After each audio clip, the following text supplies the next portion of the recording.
Bağdat yapıyoruz. Havalimanı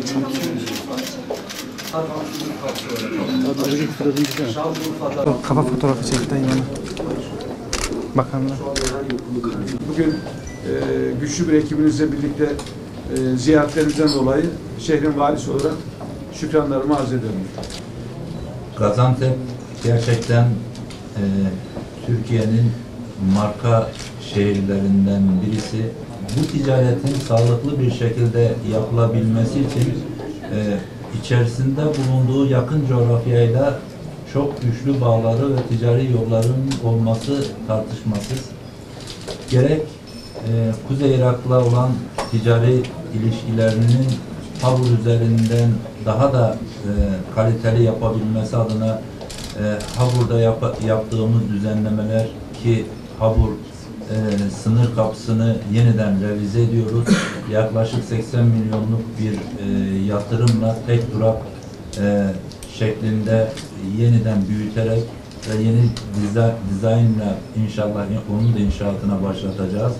Ama GAP Gümrük ve Ticaret Bölge Müdürlüğü'nün sorumluluğu altında olan özellikle Öncüpınar, akabinde Çobanbey ve Karkamış sınır kapılarımız bölgenin gelişmesi için önemli.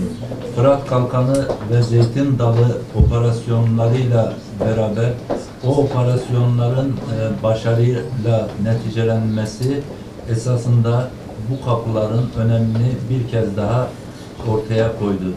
Biraz önce de Sayın Vekilimin ifade ettiği gibi biz esasında sadece bir kapı açmıyoruz, bir ticari koridoru açıyoruz, bir kardeşlik koridoru açıyoruz, bir sevgi koridoru açıyoruz, bir barış koridoru açıyoruz.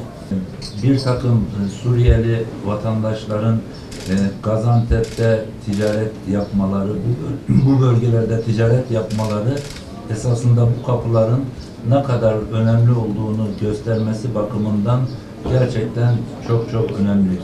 Karkamış kapımızı kısa zamanda yerel imkanları da devreye sokarak Sayın Valimin de gerçekten milletvekillerimizin de çok ısrarlı bir şekilde takibiyle kısa zamanda hayata geçirdik ve baktığımız zaman da bölge ticaretinin özellikle de Gaziantep ticaretine büyük bir katkı verdiğini görüyoruz.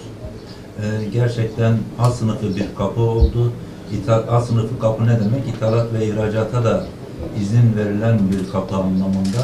Dolayısıyla Gaziantep'imizin ve bölgenin ihtiyaçlarına cevap verebilen güzel, butik bir kapı oldu, işlevsel bir kapı oldu.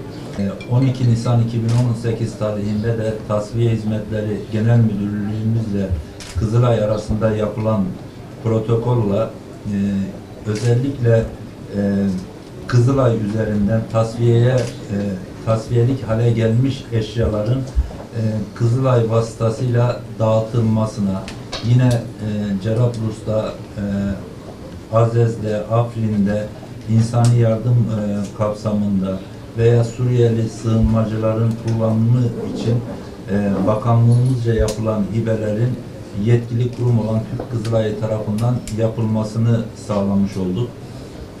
Protokol çerçevesinde tahsis edilecek eşyalar arasında tıbbi cihazlar var. Engellilerin kullanılması için akülü sandalyeler var. Bebek ve çocuk kullanımına mahsus eşyalar ile diğer yardım malzemelerini de tasfiyelik hale gelmiş yardım malzemelerini de biz Türk Kızılayı vasıtasıyla hem sığınmacılara hem ihtiyaç sahiplerine ulaştırmak istedik. Bunu da Kızılay vasıtasıyla yaptık. Yani hem bir yandan ticareti geliştirirken AFAD'ımızın ve Kızılay'ımızın, diğer yardım kuruluşlarımızın yapmış olduğu insani yardımlara da katkı vermek adına böyle bir protokol da imzaladık. İnşallah hayırlı olur.